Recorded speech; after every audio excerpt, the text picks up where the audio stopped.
ভোটের প্রতীক হিসেবে শাপলার বিকল্প নেই বলে জানিয়েছেন জাতীয় নাগরিক পার্টি এনসিপির মুখ্য সমন্বয়ক নাসির উদ্দিন পাটোয়ারি। আজ সকালে নির্বাচন ভবনে প্রধান নির্বাচন কমিশনার এএমএম নাসির উদ্দিনের সাথে সাক্ষাৎ শেষে সাংবাদিকদের প্রশ্নের জবাবে তিনি এই কথা বলেন। সাক্ষাৎ শেষে সাংবাদিকদের ব্রিফ করেন এনসিপির যুগ্ম সদস্য সচিব অ্যাডভোকেট জহিরুল ইসলাম মুসা। তিনি বলেন, সিএসের কাছে 3টি বিষয়ে গুরুত্বের সঙ্গে আলোচনা করেছেন তারা। সরকারি সিদ্ধান্ত অনুযায়ী আওয়ামী লীগের নিবন্ধন কার্যক্রম স্থগিত থাকলেও তালিকা থেকে নৌকাকে এখনো কেন বাদ দেওয়া হয়নি সেটা জানতে চেয়েছেন। পাশাপাশি গত 22 জুন নিবন্ধনের শর্ত পূরণ করে তারা যে আবেদন করেছেন সেটার অগ্রগতির বিষয়েও জানতে চেয়েছেন। এছাড়া প্রবাসী ভোটারদের ভোট প্রদান প্রক্রিয়ার বিষয়ে জানতে চেয়েছেন।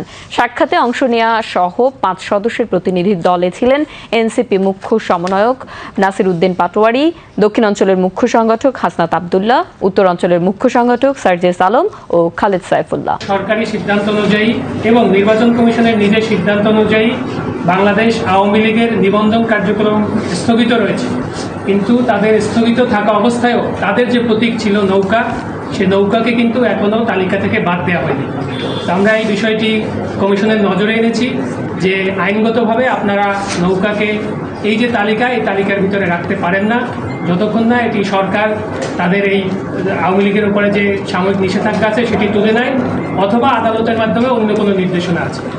আমরা এই বিষয়টি কমিশনের নজরে এনেছি। কমিশন এটি বিশেষভাবে বিবেচনা করবেন বলে আমাদেরকে জানিয়েছে।